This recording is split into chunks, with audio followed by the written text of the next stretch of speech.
Bom, boa noite a todas e todos.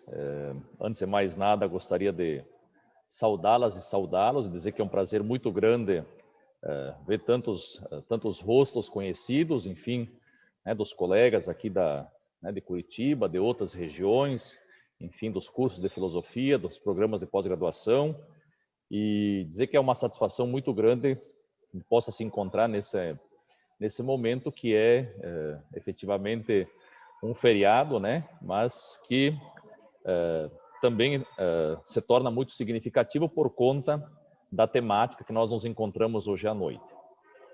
O terceiro workshop, né, Qual o futuro da filosofia, foi organizado, né, primeiramente há 4 anos atrás, contou já com a edição de professores e professoras, pesquisadores e pesquisadoras da Argentina, do Peru, contou com pesquisadores da Itália, do Reino Unido, e o espaço é realmente um espaço plural, pensando aí temáticas, né, que estejam ligadas às discussões filosóficas e também tentando colocar o público que participa, obviamente não ligado estritamente à filosofia, questões que evidentemente perpassam, né, o nosso cenário de questões ligadas ao nosso contexto. Esse ano, o terceiro evento, né, o terceiro workshop, tem como proposta pensar exatamente o papel da mulher na história da filosofia, né? Penso que o tema, né, por si só, já representa um grande impacto, né, significativo frente a uma cultura marcada por duas coisas.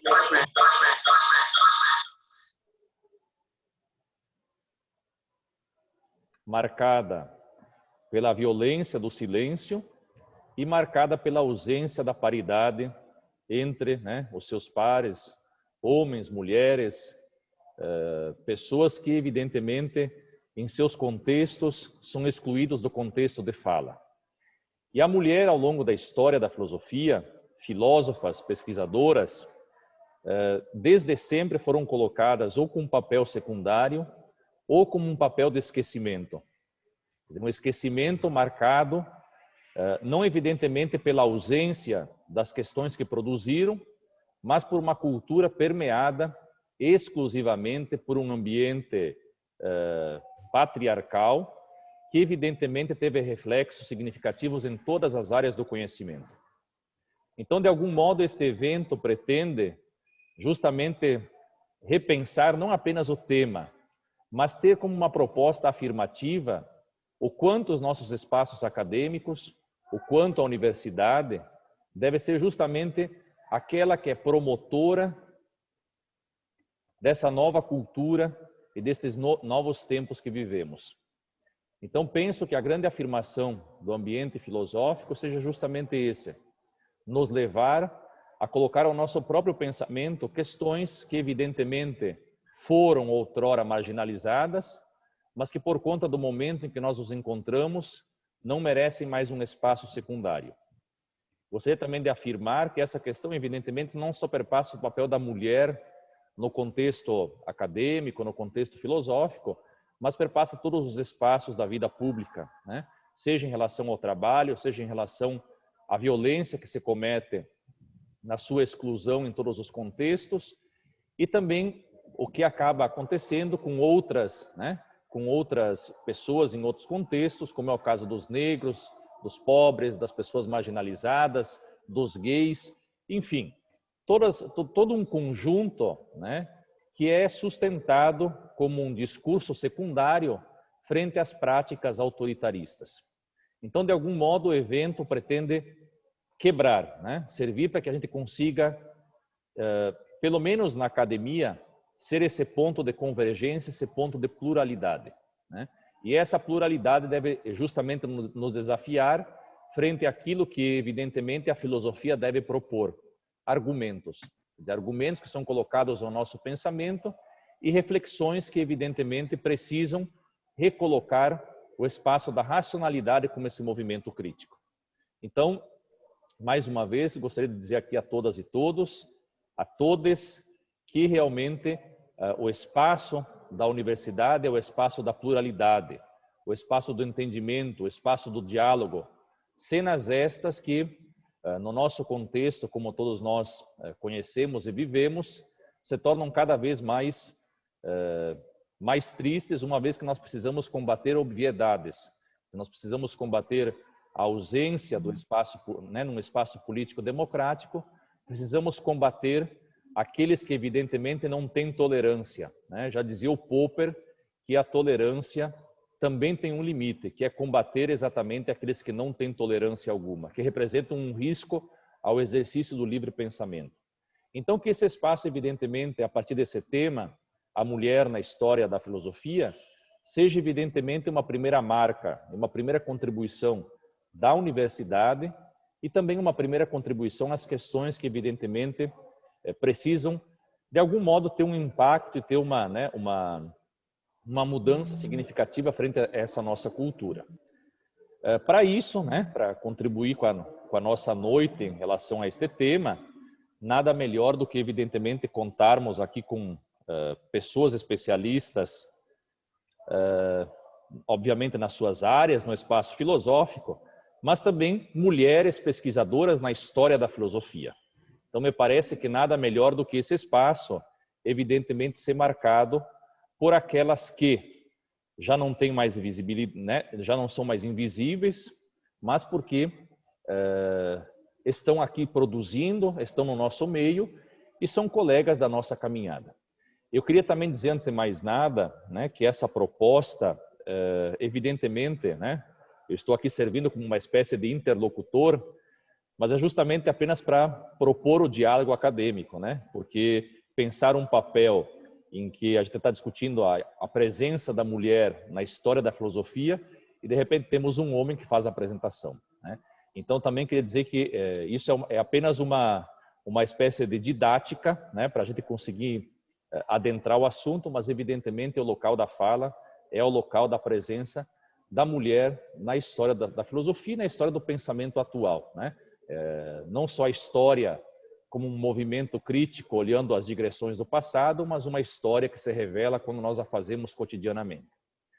Para isso, nós contamos com a presença da professora Teresa Gonçalves, professora da Universidade Autônoma Nacional do México, da UNAM. A professora trabalha atualmente com uma disciplina muito bonita, por sinal, né? Tópicos relacionados à filosofia da cultura e justamente o tema da presença da mulher na história da filosofia.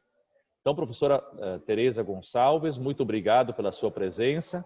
Ficamos extremamente felizes e contentes com a possibilidade de ouvi-la e tê-la, obviamente, mesmo que de forma virtual, entre nós. Esperamos que, né, oportunamente, em outros momentos, a gente conte com a sua presença e, desde já, se sinta convidada. Contamos também com a presença da professora Darli de Fátima Sampaio.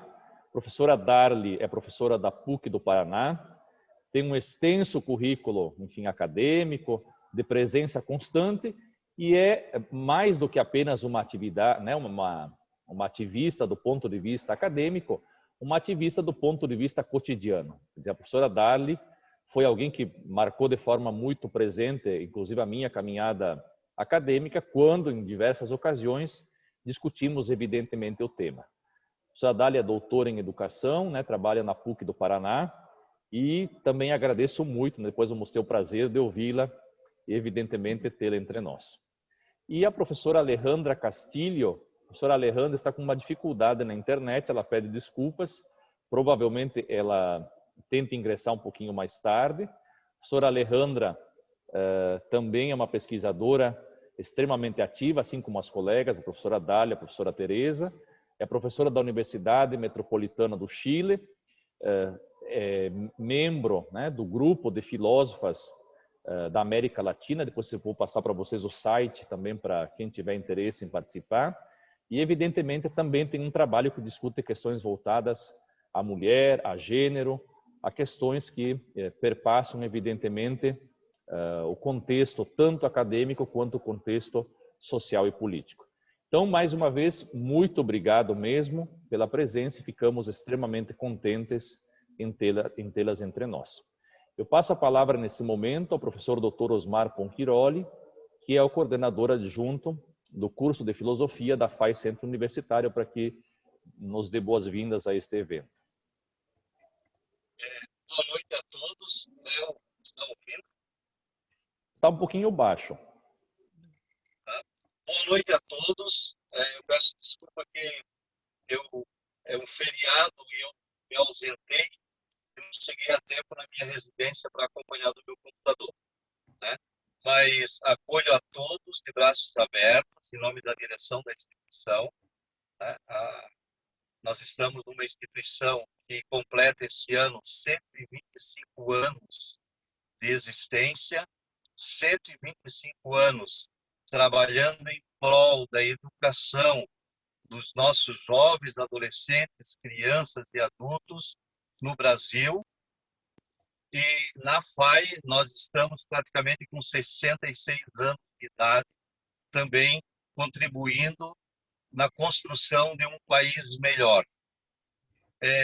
Dentro dessa perspectiva, a presença do feminino sempre se fez parte da história da educação franciscana no Brasil e no mundo.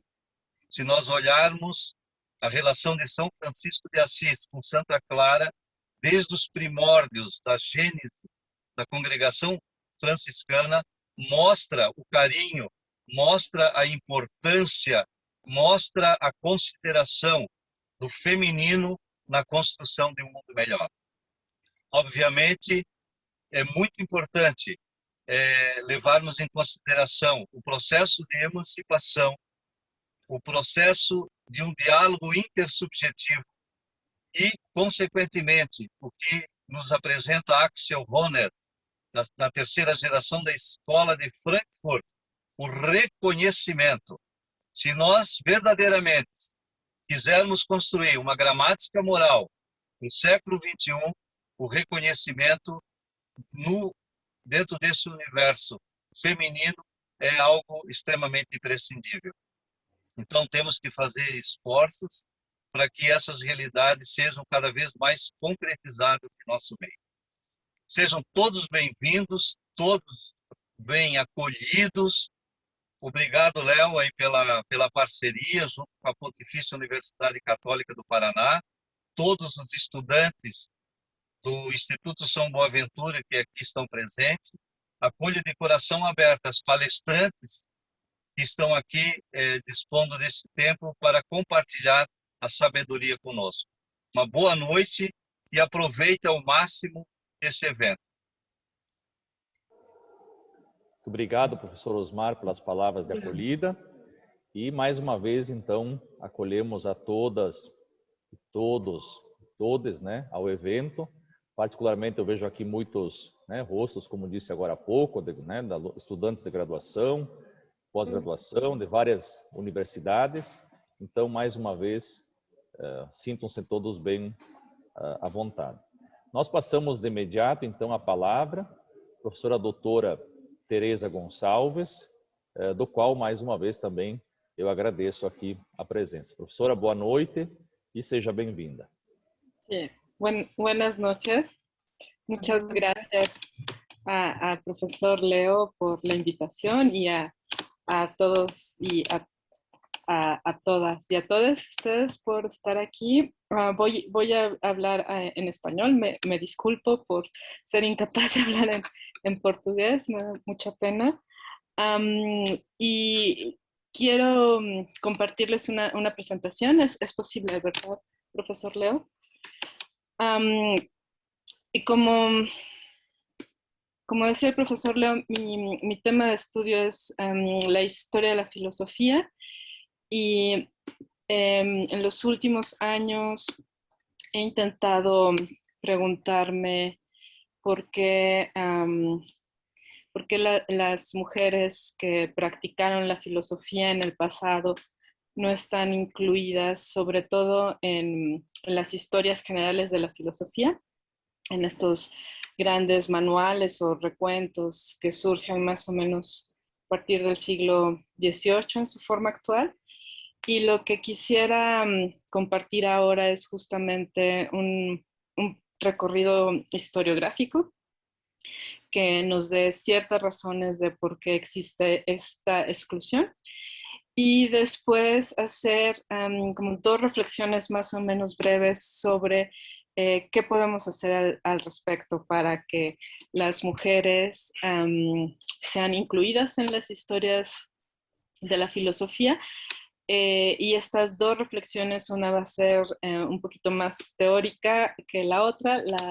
La segunda es una presentación sobre lo que hacemos un grupo de colegas latinoamericanas para intentar dar vuelta atrás a esta tendencia en la que no tenemos noticia de las mujeres del pasado que han sido filósofas.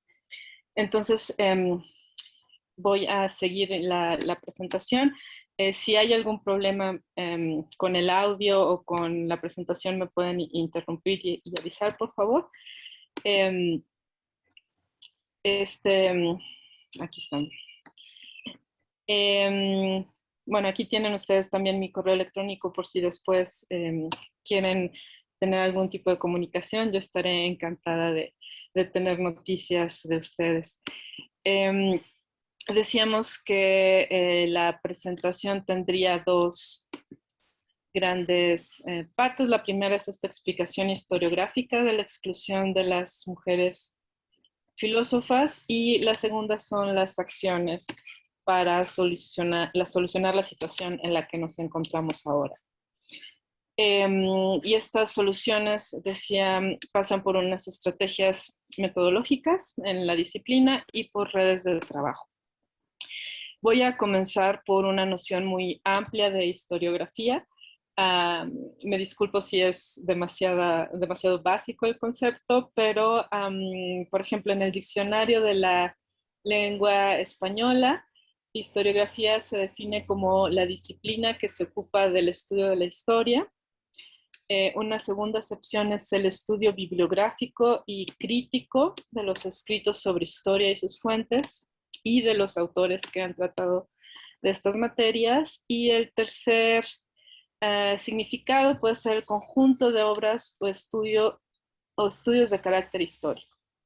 Y a partir de aquí lo que propongo es jalar estos conceptos hacia la historiografía filosófica y preguntarnos qué es esto del estudio de la historiografía filosófica, para después presentar por qué es importante en el caso de la exclusión de las mujeres filósofas del pasado. Y con esto yo les propongo entender historiografía filosófica con otros y otras estudiosas que se han dedicado al tema, como la historia de la filosofía, por un lado, y por otro como el análisis de los modelos, las categorías y los supuestos epistemológicos con que se escribe tal historia, es decir, la historia de la filosofía. Es decir, frente a una idea en que la historia de la filosofía relata como ciertos hechos filosóficos, la propuesta es que esta historia es una narrativa que se ha construido a partir de ciertos modelos y que esta historia de la filosofía también tiene una historia que nos permite explicar ciertas exclusiones, ¿no? En nuestro caso, la exclusión de las mujeres. Así, esta historiografía filosófica llevaría a evidenciar poco a poco que aquello que parece dado o teóricamente neutro es en realidad una construcción histórica que va a obedecer a ciertos intereses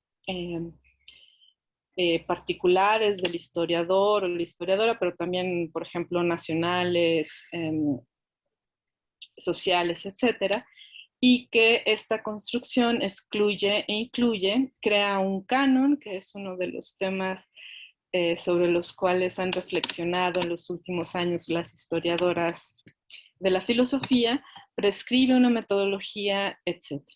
Entonces, con esta noción de una historiografía filosófica y la importancia de detenernos en su estudio, me gustaría dar un breve panorama sobre qué se ha hecho en esta especie de subdisciplina en los últimos años. Y aquí hay una obra que es importante, que surge en la segunda mitad del siglo XX, hacia fines del siglo XX, y que compilan en un primer momento Santianello y Paya. Esta obra en italiano se titula Historia de las Historias Generales de la Filosofía, y después fue traducida al inglés como Models of the History of Philosophy. Y aquí es interesante notar cómo se introduce esta noción, ¿no?, de modelos, que parece que es más cercana al mundo anglosajón, para presentar una obra que estudie el surgimiento y el desarrollo de esta disciplina que hoy conocemos como la historia de la filosofía. O la historia general de la filosofía, tal vez para ser más precisa. Y esta historia general de la filosofía refiere a un tipo de obra global que pretende dar cuenta de toda la historia de la disciplina, desde sus inicios hasta nuestros días, ¿no? Es decir, nosotros podríamos pensar que lo que hace Aristóteles, ¿no?, en la metafísica es una especie de historia de la filosofía, cuando hace un recuento de qué han pensado, ¿no?, sus antecesores, pero aquí nos vamos a referir exclusivamente a un tipo de obra que pretende no dar cuenta de qué hicieron ciertos filósofos o un grupo de filósofos en una época, sino que quiere estudiar la historia global de la disciplina, desde Tales más o menos, que es la versión, digamos, estándar, hasta nuestros días. Y estas historias de la filosofía están vigentes.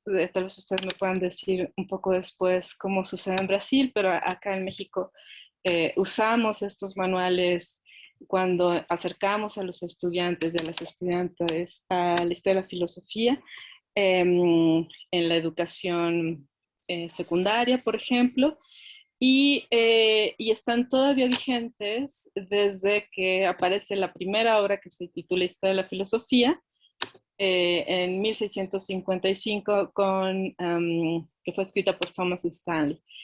Y a partir de aquí hay muchísimos títulos de muchísimos textos que buscan, pues, dar razón de qué ha sucedido históricamente con nuestra disciplina.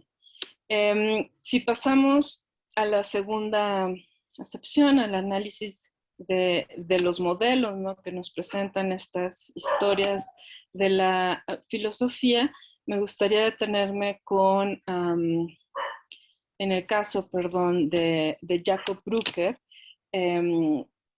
quien, según varios estudiosos, inaugura justamente lo que nosotros entendemos como una obra que intenta de nuevo dar cuenta de la historia global de nuestra disciplina.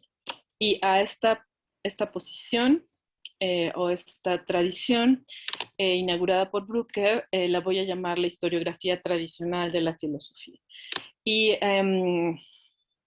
propongo que surge a mediados del siglo XVIII y que llega hasta el siglo XX, por ejemplo, con el trabajo de Copleston, que supongo también ustedes han tenido ocasión de revisar en Brasil. Acá en México es un texto de referencia hacia las escuelas secundarias o preparatorias. Y esto implica que incluso, por ejemplo, en mi caso, el estudio de la historia de la filosofía se adhiere a esta historiografía tradicional que tiene ciertos supuestos y ciertos modelos que vamos a ver a continuación.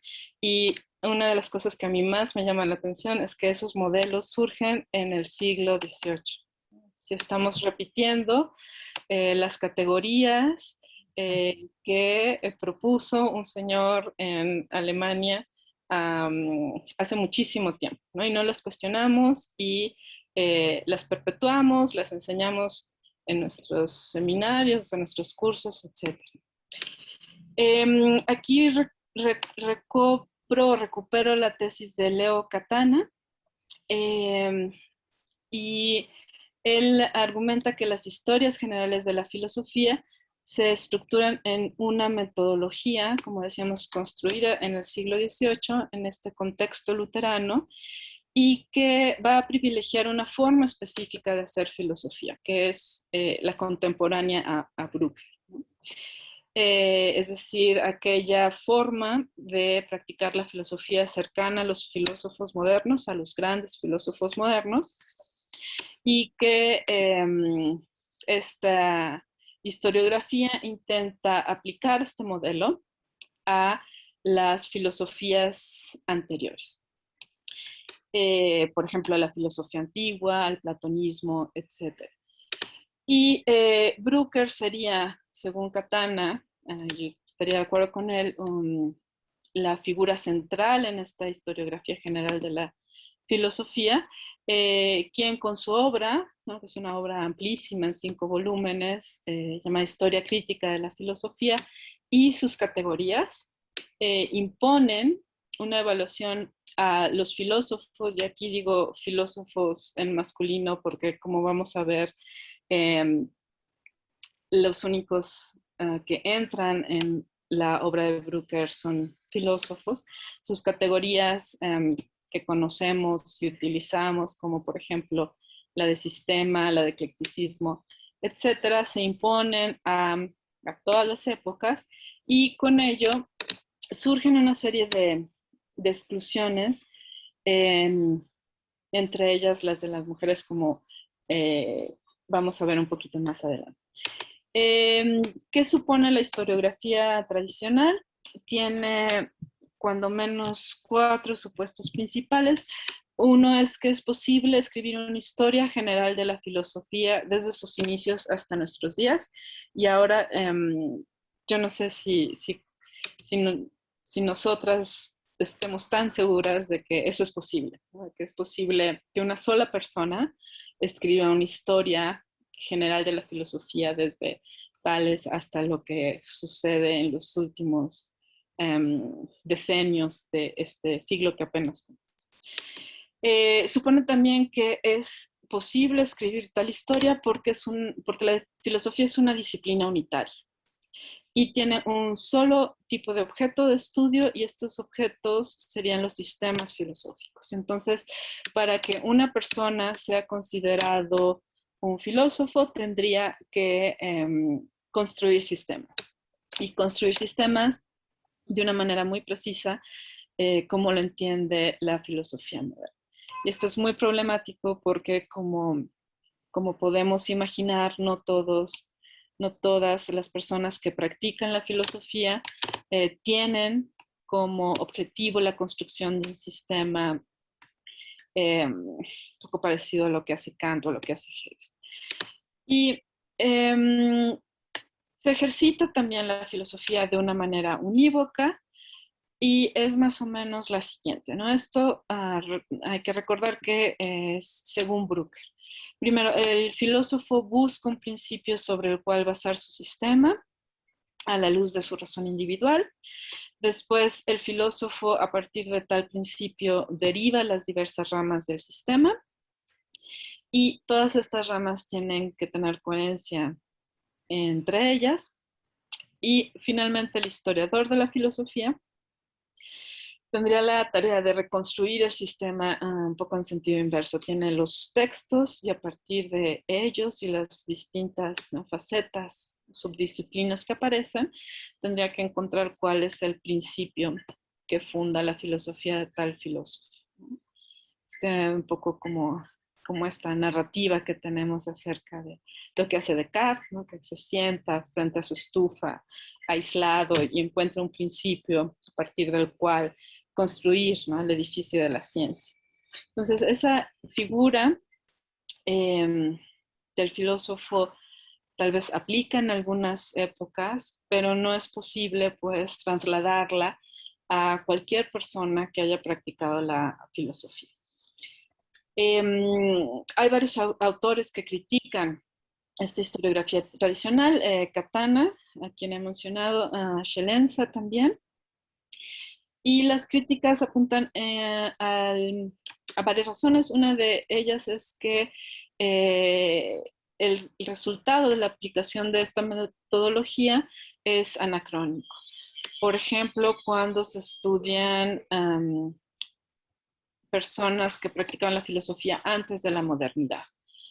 Pensemos, por ejemplo, en Platón, ¿no? Es decir, como en sus textos parece muy complicado encontrar un solo principio a partir del cual pudiera armonizarse, ¿no? Todos aquellos argumentos que aparecen en los distintos diálogos sobre los temas más diversos.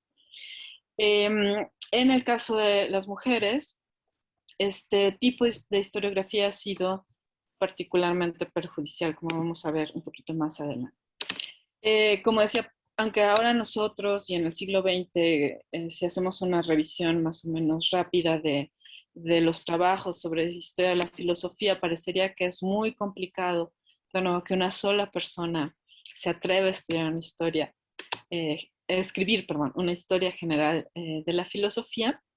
La forma en que la estudiamos y la forma en que enseñamos filosofía depende en gran medida, según mi punto de vista, de un marco historiográfico tradicional, ¿no? Es decir, que está basado en estas categorías y en las ideas, ¿no?, que surgen en el siglo XVIII.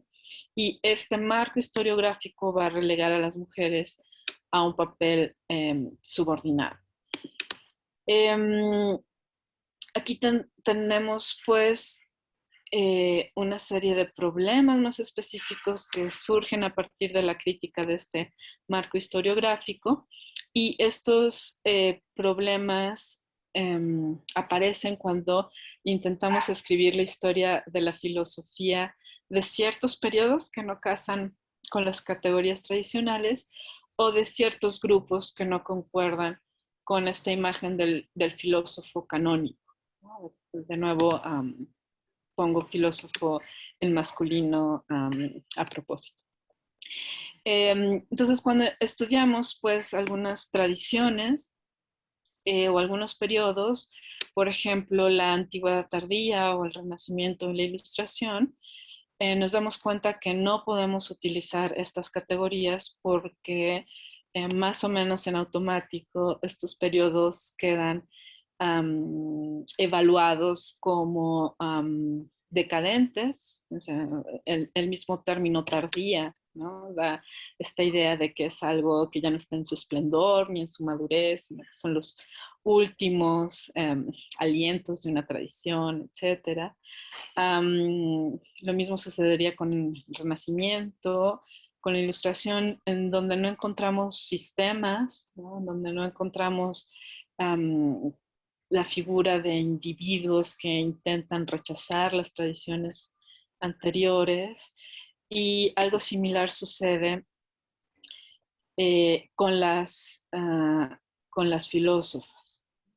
O sea, en estos grupos nos es imposible utilizar las categorías tradicionales porque no encontramos sistemas individuales, ¿no? Por ejemplo, si piensan ustedes en el caso de Elizabeth de Bohemia, ¿no?, su producción filosófica epistolar, parecería que no es nada sencillo intentar reconstruir un sistema a partir de estos documentos. Estas personas se reconocen como pertenecientes a una tradición. Por ejemplo, el caso de Anne Conway, que se adhiere a ciertos presupuestos platónicos, y no siempre vamos a encontrar todas las ramas de la filosofía en sus obras. Es decir, no tienen el interés de escribir, ¿no?, justamente un sistema que abarque una ontología, una epistemología, una estética, sino que se pueden concentrar en ciertos temas o en ciertos problemas específicos. Además, hay una relación con otras disciplinas no filosóficas, y por otras disciplinas me refiero, por ejemplo, a la teología, a una reflexión religiosa, a una reflexión estética, o a una práctica literaria o poética. Un problema como más palpable es que probablemente no contemos con sus textos completos, que no fueron publicados, ¿no? Caso de las filósofas a lo largo de su vida, que ellas no se encargaron pues del cuidado de sus ediciones o de sus epistolarios, como si es el caso de algunas filósofas, algunos filósofos, etc. Entonces, si nos concentramos en el grupo al que pertenecemos las mujeres, vemos que en los últimos 30 años estos problemas, ¿no?, que han sido detectados por los historiógrafos y las historiógrafas han intentado ser analizados y ser solucionados con varias estrategias. Un desarrollo importante, según Sarah Houghton, que es una de las historiadoras de la filosofía que más ha contribuido al estudio a las mujeres filósofas, sobre todo de la modernidad. Este desarrollo en los últimos 30 años, ella lo llama una especie de renacimiento, ¿no?, del estudio de las mujeres filósofas.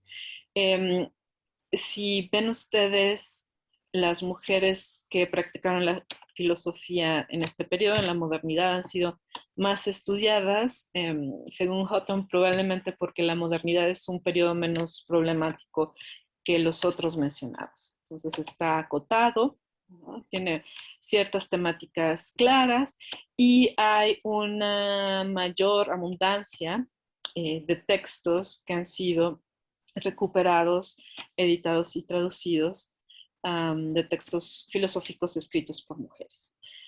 En este respecto, como se mencionaba, ¿no?, al inicio, mencionaba el profesor Leo, las mujeres normalmente son consideradas figuras menores. De nuevo, sí recordamos el caso de Elizabeth de Bohemia, se le recuerda siempre asociada a Descartes, ¿no? En una primera introducción de su pensamiento, parecería que el papel que juega es simplemente iluminar ciertas posiciones o problemáticas cartesianas. Lo mismo solía pasar con Anne Conway, quien era una especie de proto-Leibniz, y esa era su importancia.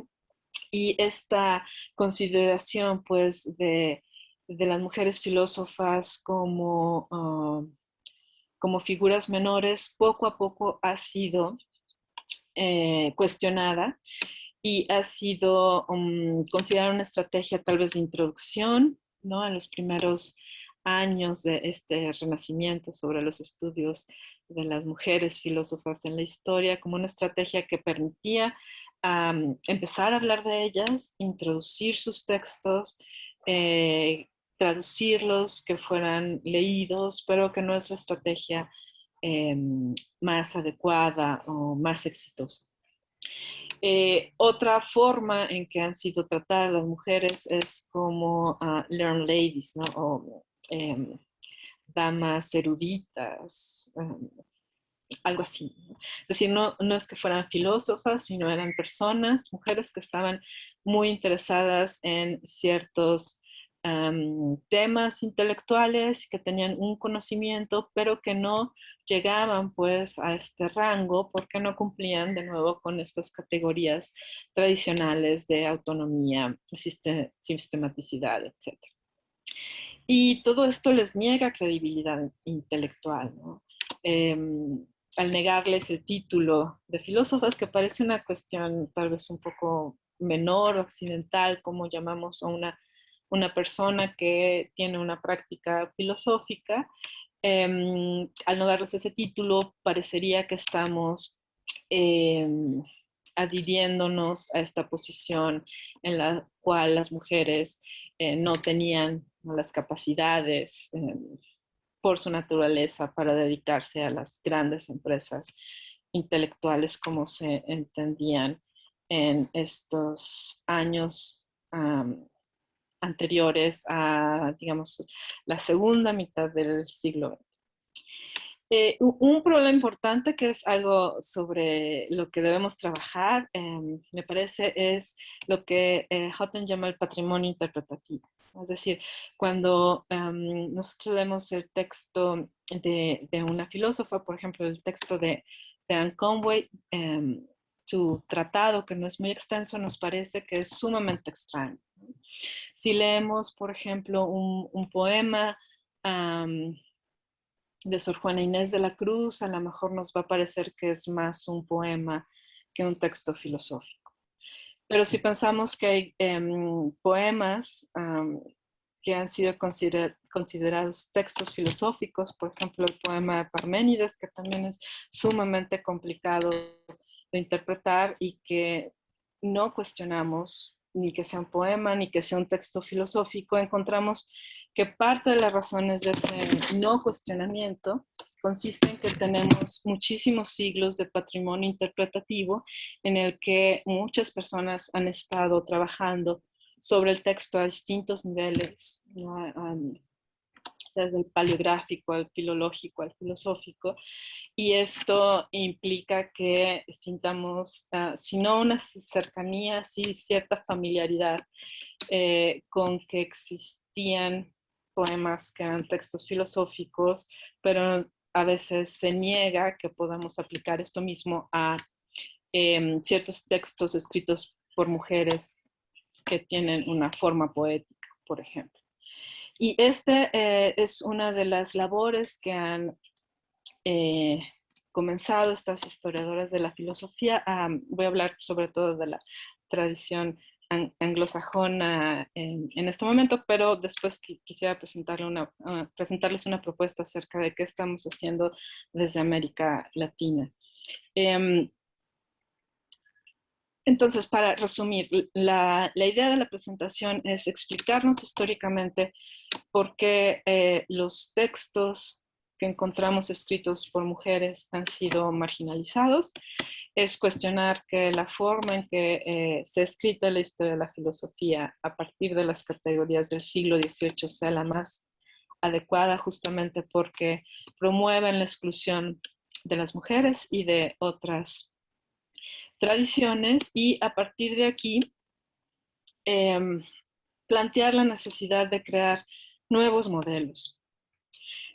Por razones de tiempo voy simplemente a mencionar hacia dónde iría esta creación de nuevos modelos, y luego me gustaría, si es posible, presentarles pues lo que hacemos en la red que hemos creado con varias colegas de América Latina. Entonces, la idea es que las mujeres han sido excluidas, hay que recuperar sus prácticas, el estudio de sus prácticas, hay que crear nuevos modelos, primero que cuestionen la historiografía tradicional, que provean una noción de filosofía más amplia, ¿no? Más historizada, y que pueda dar cuenta, ¿no? o hacerse cargo de los trabajos de las filósofas que no presentan de manera estándar su pensamiento filosófico.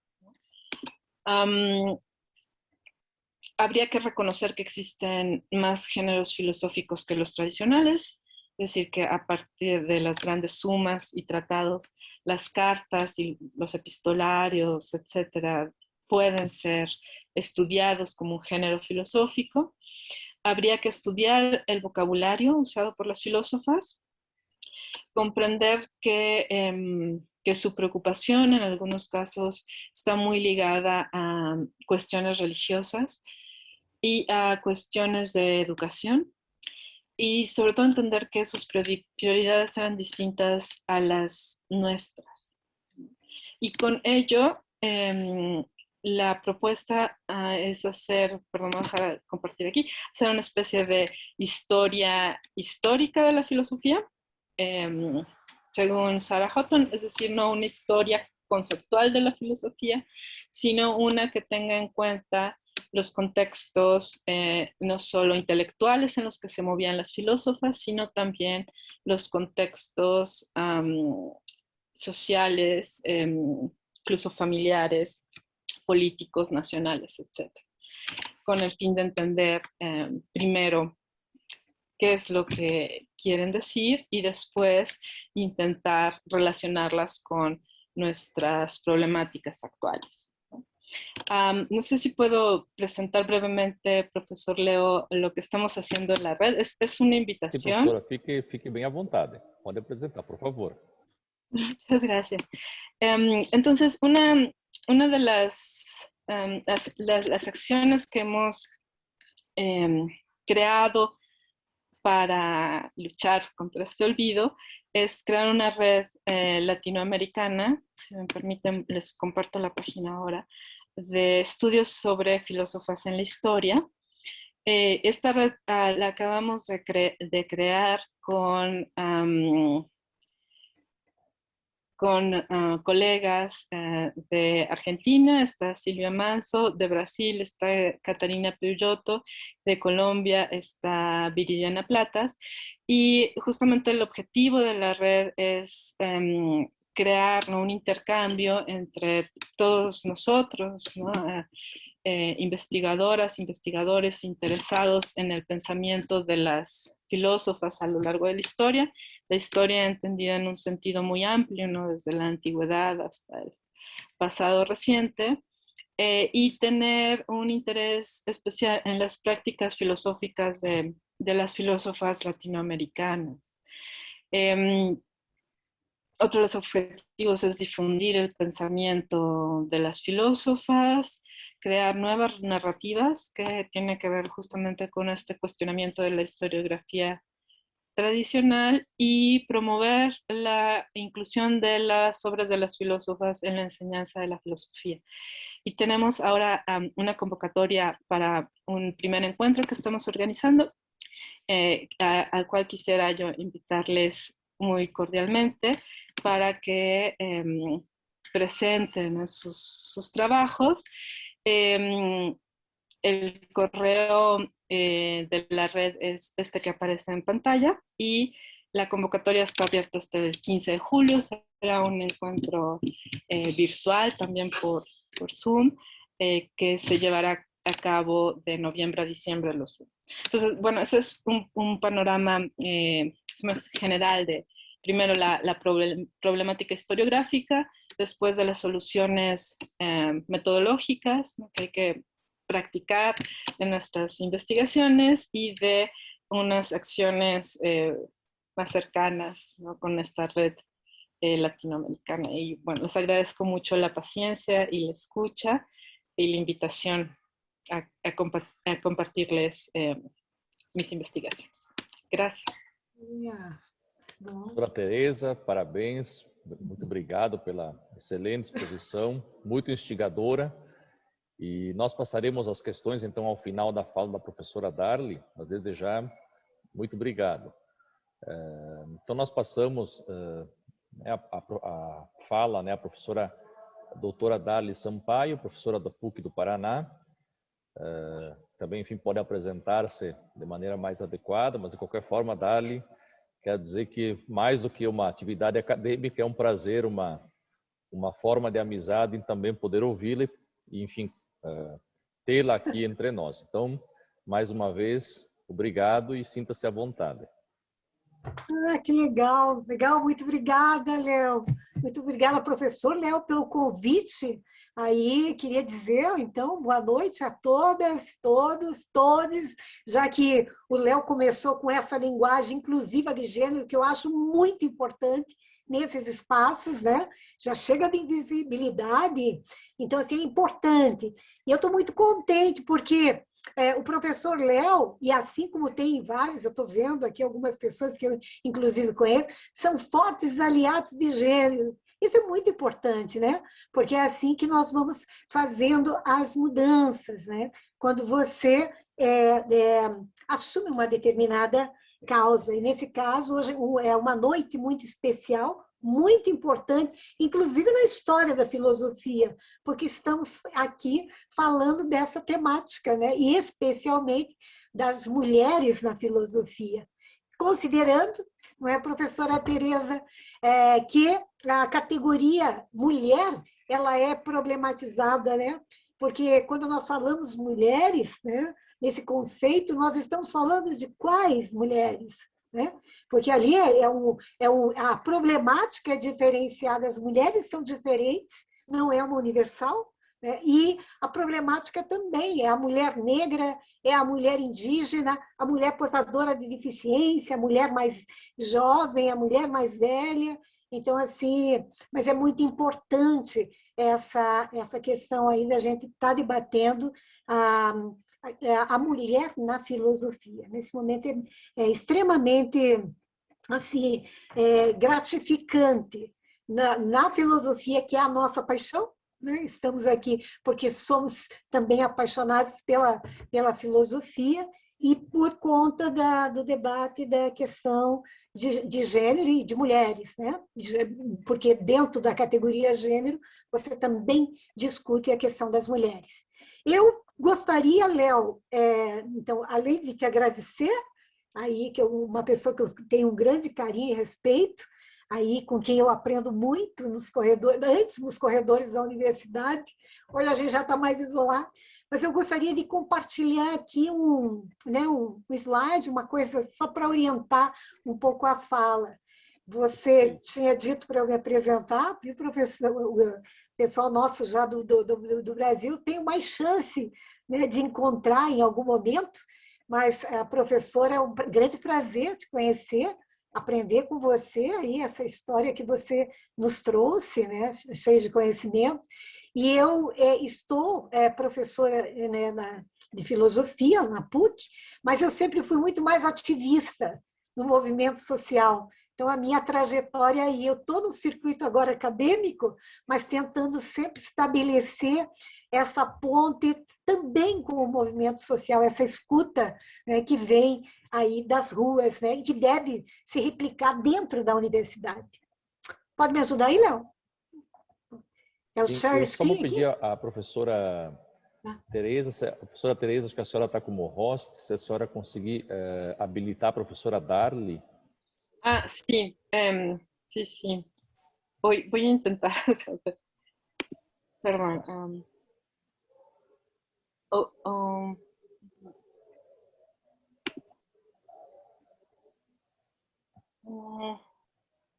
Há 3 pontinhos no lado do nome e aí make host. Se tiver problema, não, eu vou pegando por aqui. Aqui eu tenho algumas mulheres, né? La anfitriona, la profesora Darly, ¿está bien? Y así ella puede compartir. Ah, perfeito. Tá. Perdão, que não sei como. Perfeito, você já está como anfitriã, Darly. Obrigado. Posso, obrigado. Então, aqui, tá, deixa eu ver onde é que estou aqui. Espera aí. Vamos ver. Está dando já? Vocês estão vendo, né? Está carregando, Darly. Sim, só que eu quero ir para o começo. Ok. Vamos lá. Deixa eu só entrando aqui no comecinho aqui, ó. Não se assustem, é só algumas coisas para orientar um pouco, né, a fala. Não vai, tá devagar aqui, mas nós vamos. Opa! Então, assim, viu, professora, nós tivemos aí uma sintonia na imagem que você apresentou das filósofas, quando você falou do que vocês estão fazendo. Muito legal essa atividade em rede aí, né, que você compartilhou conosco. Então, que é essa primeira imagem aqui, né? Mas, com relação à questão da temática, minha gente, aí, né, qual o futuro da filosofia e a mulher na história da filosofia, e essa mulher, como nós discutimos agora, são tantas mulheres, né? Então, assim, a filosofia talvez, provavelmente, a área mais masculinizada das humanidades, né? Se você falar assim, porque a gente vê aí muito, nos vemos muito pouco nessa produção teórica, filosófica, aí, que é muito importante, moral, política, antropológica. Então, mas isso não significa que nós não tenhamos aí uma produção uma participação das mulheres aí na construção do pensamento, né? Aí na reflexão filosófica. Então, sempre tivemos, agora eu acho que teve um problema muito sério aí, é de reconhecer essa colaboração das mulheres. Se nós olharmos do ponto de vista histórico, né? Aí a professora Tereza Cristina falou até do período da Ilustração, né? Do Iluminismo, mas teve um período anterior dos cadernos de queixas, né? Que as mulheres já manifestavam assim a sua situação, a sua condição, coisas que acabava assim trazendo para o espaço público. Claro que nunca assim considerado com a importância que deveria. Nós tivemos também assim a participação de mulheres pensando filosoficamente. Hoje, dentro do feminismo, nós falamos um pouco da primeira onda, onde algumas mulheres já levantavam uma agenda de luta, uma pauta de luta com relação às mulheres que estavam pensando o seu contexto histórico, pensando sobre ele filosoficamente, tematizando filosoficamente, porque aí você pode, são vários as situações que podem ser tematizadas filosoficamente, como nós temos hoje na nossa realidade contemporânea muitos textos, muitas discussões filosóficas importantes. Mas as mulheres estão fazendo isso, por exemplo, Olympe de Gouges, né? Aí muitas mulheres que participaram junto dos revolucionários, e aí esse cânone tão masculino não foi capaz assim de olhar com mais atenção, ou até porque a professora Tereza Cristina, inclusive, falou dos interesses que estavam postos, né, neste momento, né? Então, assim, as próprias mulheres daquele período, embora fazendo filosofia, discutindo, tematizando, reivindicando, né, e propondo o que gostariam assim que era importante, as estratégias importantes naquele momento, elas, na verdade, por conta da discussão filosófica do período, se gastava muito tempo designando o que a mulher deveria ser, né? Como ela deveria se comportar, ou que espaço era destinado a ela. Isso tudo é uma construção, né? Então, assim, isso no pensamento filosófico. Então, hoje nós estamos no momento assim que estamos questionando, tem os desafios postos para a filosofia e também para as mulheres nesse espaço filosófico, e enquanto filósofas também. Então, assim, esse momento aqui, viu, Léo, é muito importante. Eu gostaria de parabenizar assim, o evento por trazer assim, a importância de fazer essas discussões fundamentais sobre o futuro da filosofia, porque ele está também ligado ao futuro da mulher na filosofia. E isso nós nós estamos aqui dentro do circuito universitário e, evidentemente, replicando muita coisa proposta aí nas ruas, né?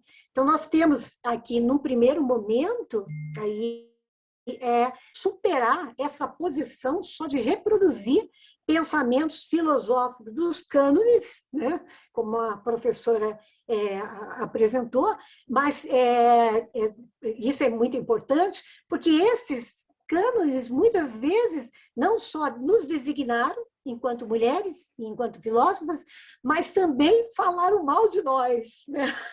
Mal em que sentido? Em que nós não tínhamos a capacidade, a professora Tereza falou já algumas questões na fala dela, né? Que não teríamos a capacidade, né, o preparo para fazer isso, que o nosso espaço poderia ser outro e tal, né? Então, veja que os interesses estão postos, e hoje nós temos aí dentro da filosofia reproduzindo muitas vezes esse time que não foi aliado, né, de gênero, ao contrário, né, acabaram, né, dificultando a nossa entrada, dificultando assim, a nossa produção filosófica, né? Aí por várias aí, situações que eu vou tentar rapidamente falar, né? Então, assim, esse debate ele é importante porque nós também temos que questionar uma filosofia que é eurocêntrica, né? Então, assim, pode ter, evidente, teve conivências, né? Aí com esses processos coloniais e patriarcais, né? Porque o patriarcado é uma estrutura, e uma estrutura aí que tolhe aí a nossa atuação. E é maléfica, inclusive para mulheres e para homens, né? Então, assim, e isso, viu, Léo, até lembrando, quando você falou no início da fala que você não deveria estar abrindo um debate, eu penso que nós vamos potencializar o nosso debate quando nós estivermos discutindo lado a lado. Homens e mulheres, né? Não criar seu espaço. Não, aqui nós vamos discutir filósofos. Não, nós temos que discutir a questão das filósofas com os filósofos. Isso pode nos ajudar, assim, de forma muito interessante, né? Então, não há nenhum problema. O problema está em você permanecer com essa métrica, né? Vamos dizer assim, que não valoriza a questão das mulheres filósofas. Então, acho que a gente precisa, aí, com relação à questão das mulheres na filosofia, quebrar essa resistência que a própria filosofia tem, refratária às mudanças, né? Então, eu falei assim, dentro da filosofia, infelizmente, provavelmente é nas áreas de humanidade, uma das disciplinas mais masculinizadas, né? Então, isso é uma coisa complicada, aí que e resistente também aos problemas de gênero, né? Aí, lembrando Butler, né? Aí, as dificuldades de você ser filósofo no mundo contemporâneo. A Butler esteve, professora Tereza, aqui no Brasil, aí mais ou menos ali, acho que em 2017, e ela foi rechaçada nas ruas. Então, assim, foi uma coisa aeroporto. Muito... Desculpa. Pois é, exatamente. No aeroporto ainda foi a coisa maior. Então, veja como é difícil, né? E olha que as contribuições filosóficas da Butler, né, ela tem mexido assim de forma contundente aí no pensamento filosófico, né?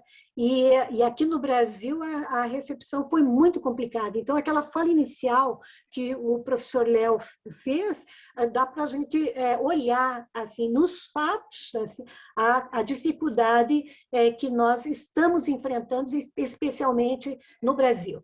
Então, os desafios, eles são assim, muito grandes para a gente combater aí essas injustiças ao longo assim, da história das mulheres na filosofia, aí produzir as rupturas epistemológicas necessárias, né?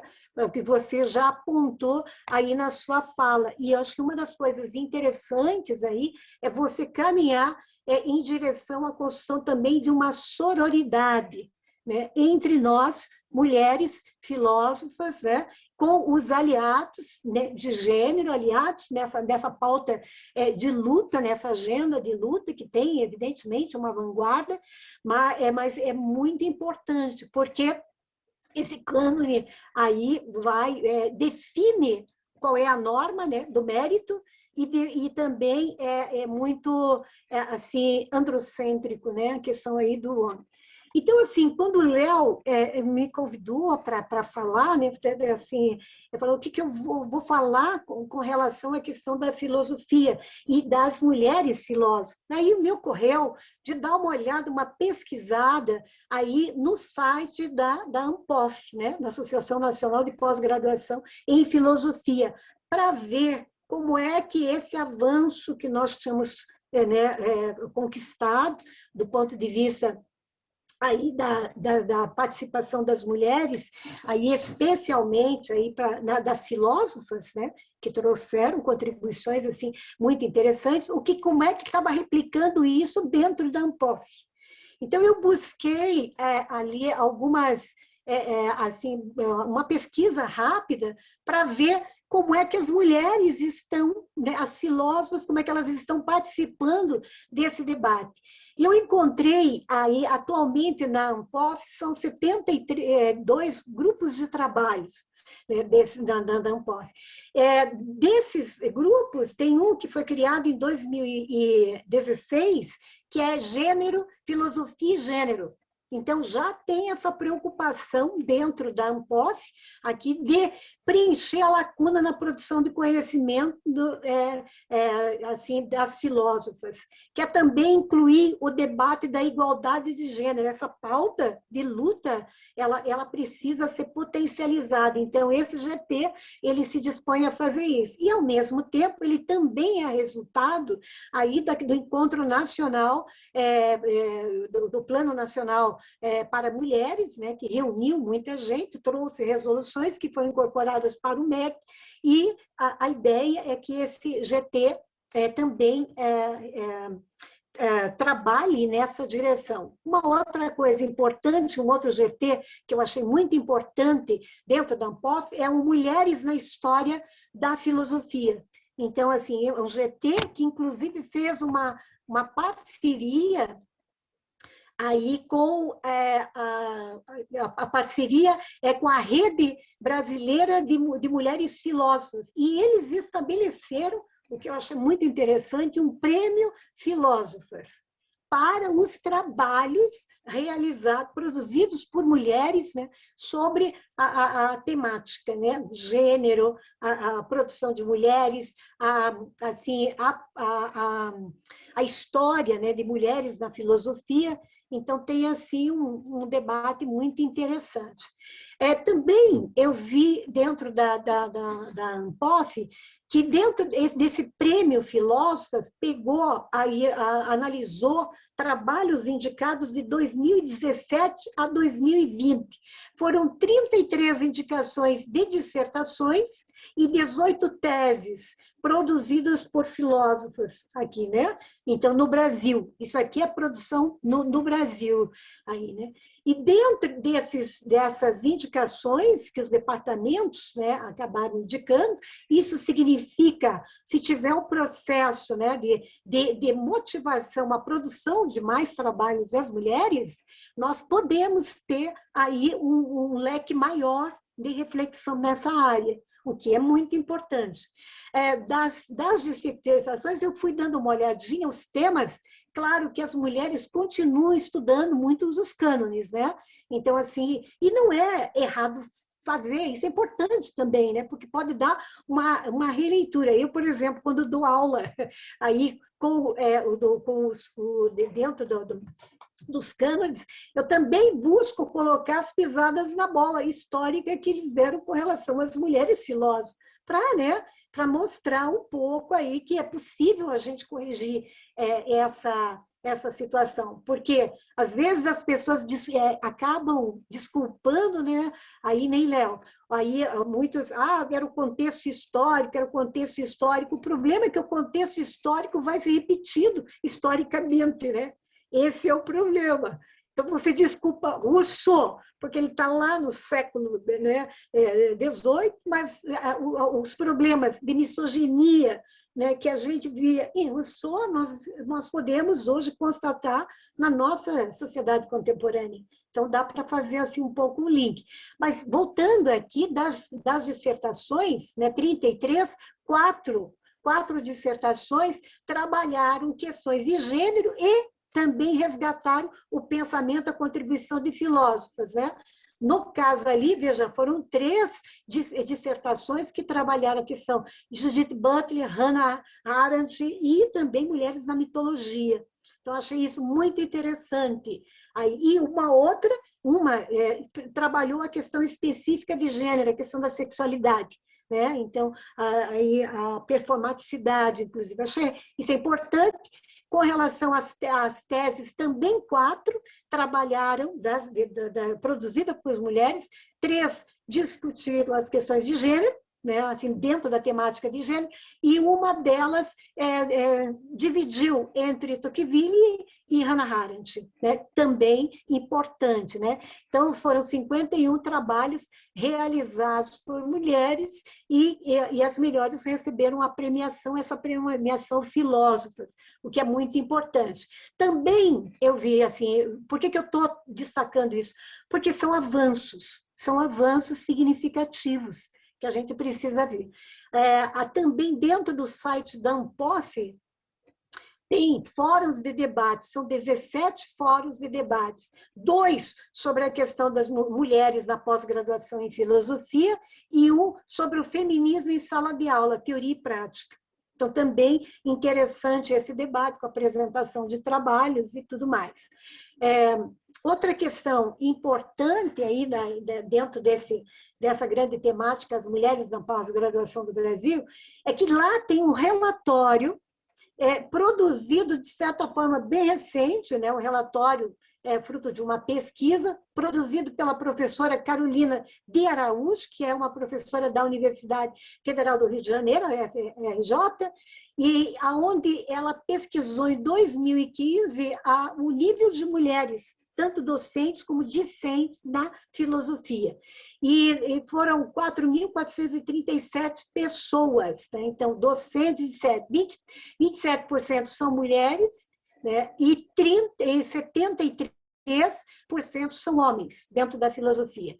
Dentro dos egressos, vocês podem dar uma olhadinha ali, as mulheres eram 38,4% e os homens 61,6%.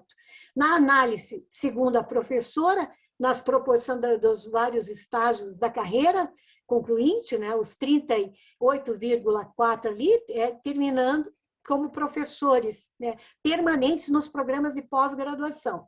Então, isso dá 19,95%. A conclusão da professora nesse relatório, que está disponível no site da ANPOF, é que a proporção de mulheres diminuiu 48%, enquanto a dos homens aumentou 29,95%. Então, de 61,6%, que era naquele primeiro que nós vimos aqui, na base, passa para 80,5% no topo.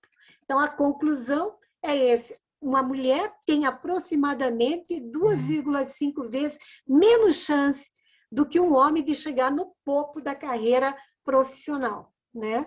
E aí, claro que daí no documento aponta aí as dificuldades para uma mulher, especialmente quando ela é filósofa, né? Professora, e ela é casada, tem família e tal, aí assim, o arco de tarefas é muito grande. Então, assim, do casamento, do ponto de vista, para quem quer seguir uma carreira acadêmica, se for mulher, prejudica. Se for homem, facilita, porque ele vai ter alguém como suporte, né, para realizar um monte de atividades. Então, assim, por conta desse relatório da professora Carolina de Araújo, dá para ver aqui, eu só fiz uma cópia, né? Aqui dos docentes, 88% são homens e 12% entre os professores, né? 12% mulheres. E com relação aos estudantes, os discentes, 28% são mulheres e 72% são homens aqui no Brasil, né? E conforme essa pesquisa. Então, assim, avançando aí, com relação à questão das possibilidades, né? Como é que a gente pode aí trabalhar em cima desses dados, né? São escandalosos, assim, do ponto de vista da baixa participação das mulheres. Mas eu acredito que algumas coisas são importantes, né? Assim, eu gostaria de falar um pouco da minha prática pessoal enquanto professora, né? Na filosofia. Uma das coisas que é sempre importante, eu acho que a linguagem é uma chave política muito importante. Então, assim, se a filosofia invisibiliza, de certa forma, a contribuição das mulheres, e assim, tem muitos trabalhos, e aí eu acho que o feminismo está chegando aí dentro, vocês viram no próprio site da ANPOF, né, grupos de discussão trabalhando essa temática, ela é importante que a gente não se deixe invisibilizar na linguagem. Então, acho assim, viu, Andressa? Estou vendo você aí, Andressa, que assim, importante em sala de aula que a linguagem de gênero, inclusive, ela seja exercitada, porque a linguagem é poder. Então, o português, no nosso caso, ele pode incluir ou excluir, a decisão é sua, né? Então, assim, tem que ficar atento para não deixar essa invisibilidade. Acho também que tem que deixar claro que os cânones fizeram grandes contribuições, ninguém está, assim, não reconhecendo isso, é muito importante. Mas também é preciso falar que Aristóteles, né, teve a sua misoginia, que Kant falou mal das mulheres, que Rousseau, Hegel. Então, acho que é importante também, né, situar assim, essas, vamos dizer, essa derrapada, né, no pensamento filosófico, né? Então, assim, como tem também aqueles que falaram muito bem, né? Assim, tem homens aliados, filósofos, aliados de gênero, que valorizaram as mulheres. Isso também tem que ser, eu acredito que é importante a gente destacar, né? François de Paulin, estou me lembrando, o Mill, enfim, então tem gente interessante aí, né? Então, assim, eu acho que, bom, fora várias coisas que dá para fazer, apoiar novas formas de fazer pesquisa, construir na filosofia um terreno crítico feminista, acho que é importante, denunciar, assim, a liberdade, a questão da liberdade, né, assim, é muito importante, porque esse tema ainda precisa entrar na discussão filosófica, porque aqueles grandes anseios da Revolução Francesa, né? Igualdade, fraternidade, né? Liberdade, a liberdade não, ainda nós estamos tentando avançar em direção à liberdade, como aqui no Brasil estamos tentando avançar ou resguardar a democracia, né? A fraternidade, daí, né, por exemplo, a igualdade não nos igualou, e a fraternidade falou muito mais dos irmãos do que das irmãs. Né? Só para não esquecer essa questão importante. E, para terminar, então, assim, essa reflexão, tem também aí as mulheres filósofas, docentes e discentes, fizeram uma carta manifesto, uma carta que foi assim, teve uma repercussão muito grande em 2017, aonde elas elencam assim o que elas acham, né, importante para que a filosofia possa contemplar melhor aí as filósofas, né? E eu trouxe alguns pontos desse manifesto porque eu acho que é muito potencializa assim, o nosso debate, porque não é uma reflexão só minha, mas é uma reflexão feita no interior da filosofia, contemplando várias universidades, né, que têm cursos de filosofia, e que mostram aí a disparidade que tem. Você sabia, Léo, por exemplo, pelo menos os dados de 2015, a universidade, uma das nós, a PUC, pelo menos, ela estava assim, que tem os níveis assim, extraordinário, nível mediano e baixíssimo. Nós estamos no baixíssimo. Pode ser que tenha mudado, mas eu não vi dados mais atualizados e acho que não tem, depois desse de 2017. Mas nessa carta, Manifesto das Mulheres, elas dizem que para mudar esse processo, a constatação das mulheres na filosofia é que precisa, primeiro, ter uma redistribuição de verbas de pesquisa visando as assimetrias de gênero. Precisa novos grupos de pesquisa, além daqueles grupos historicamente, né, que trabalham sempre os cânones, precisa abrir espaço para além dos latifúndios patriarcais. Isso aqui, gente, é da carta, não é meu, tá?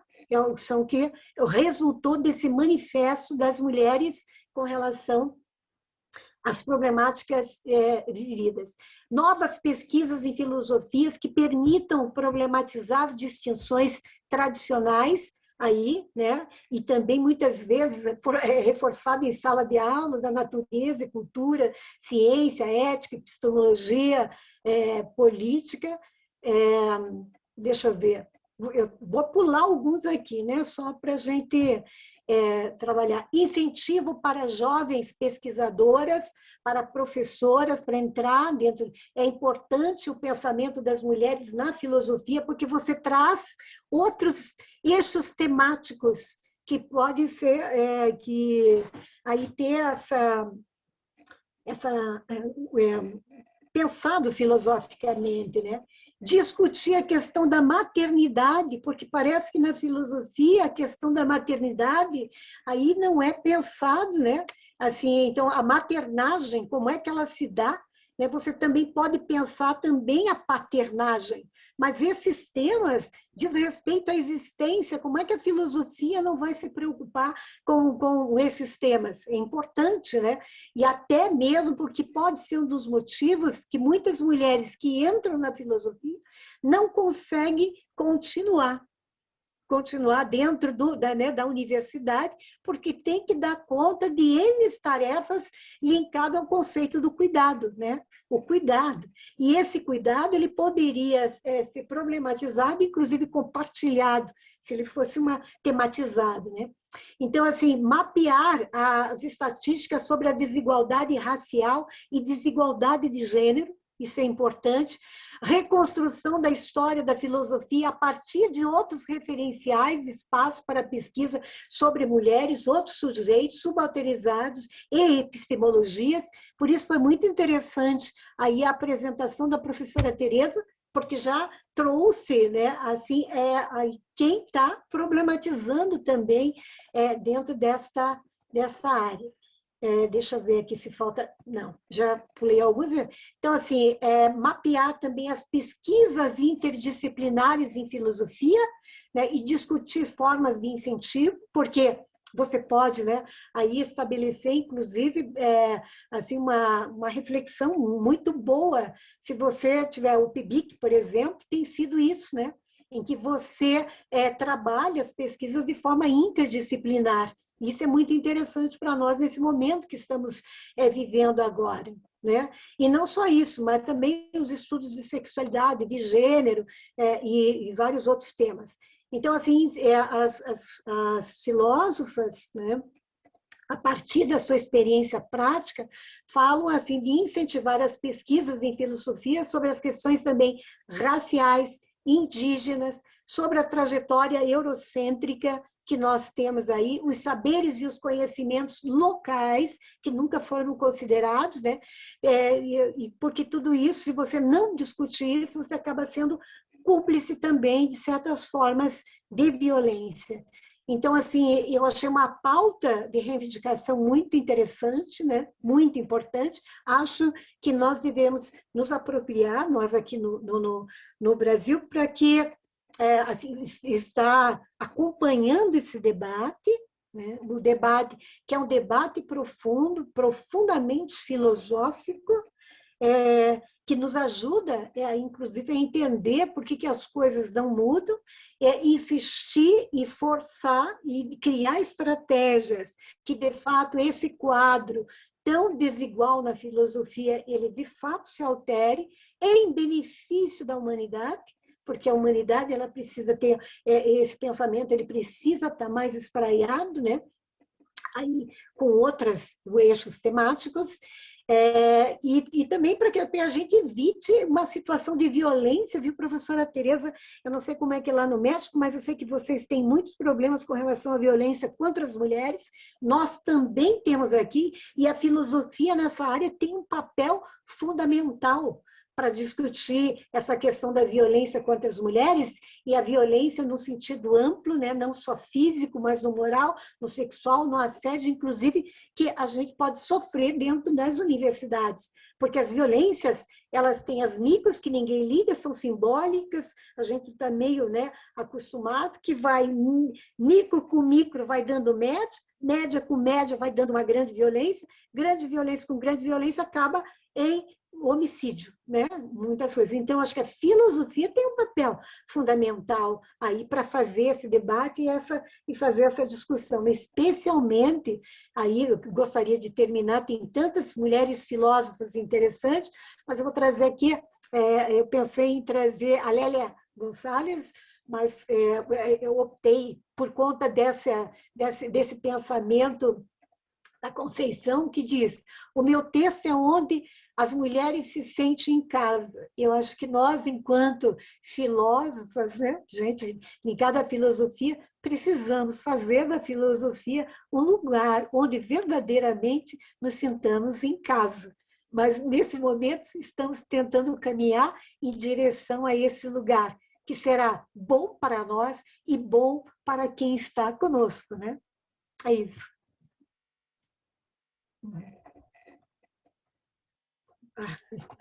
Muito obrigado, professora Darly, pela excelente discussão, incitação ao pensamento, né? Muito obrigado mesmo pela exposição.